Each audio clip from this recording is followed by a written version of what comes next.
عن مسمع بن عبد الملك اللي كردين البصري، اللي البعض يقولون مسمع، هو مسمع الصحيح. قال لي أبو عبد الله عليه السلام: يا مسمع، أنت من أهل العراق، أما تأتي قبر الحسين عليه السلام؟ قلت: لا، أنا رجل مشهور عند أهل البصرة،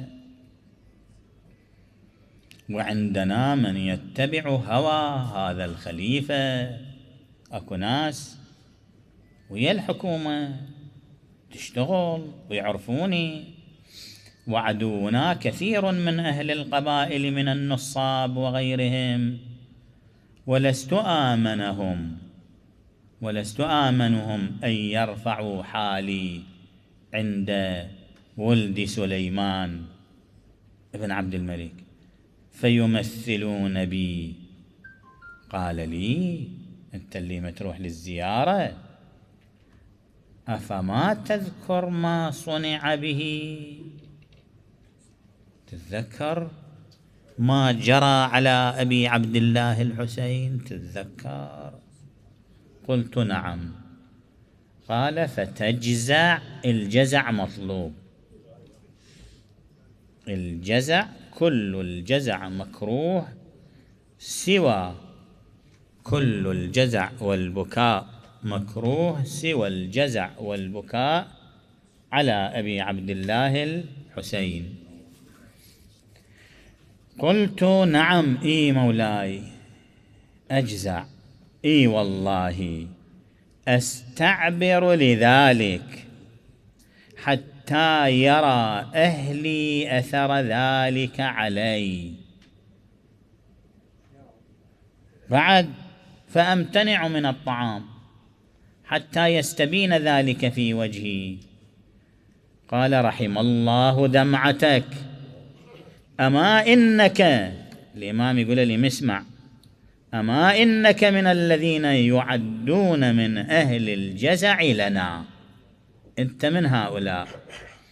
أما إنك سترى عند موتك حضور آبائي لك، آبائي راح يحضرون عند موتك، أنت اللي تبكي على الحسين، ووصيتهم ملك الموت بك، إلى آخر الحديث. جزء منا: يا مسمع، إن الأرض والسماء لتبكي منذ قتل أمير المؤمنين رحمة لنا، من زمن أمير المؤمنين ومقتله، وما بكى لنا من الملائكة أكثر، وما رقأت دموع الملائكة مذ قتلنا، وما بكى أحد رحمة لنا ولما لقينا إلا رحمه الله قبل أن تخرج الدمعة من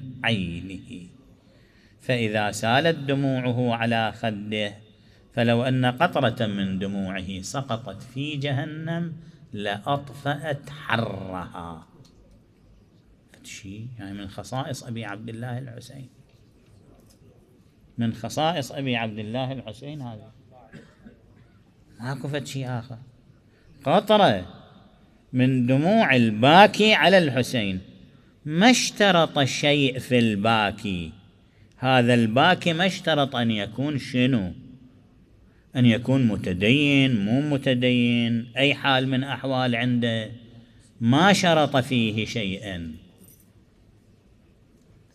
مطلق من بكى. يقول: لو أن قطرة واحدة، هاي جهنم بعظمتها، الحسين عظيم، أعظم، الحسين عظيم، ما ينتسب إلى الحسين أعظم، سقطت في جهنم لأطفأت حرها حتى لا يوجد لها حر.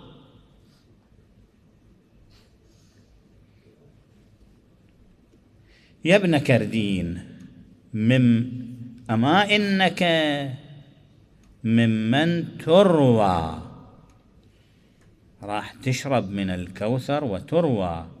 وما من عين بكت لنا إلا نعمت بالنظر إلى الكوثر.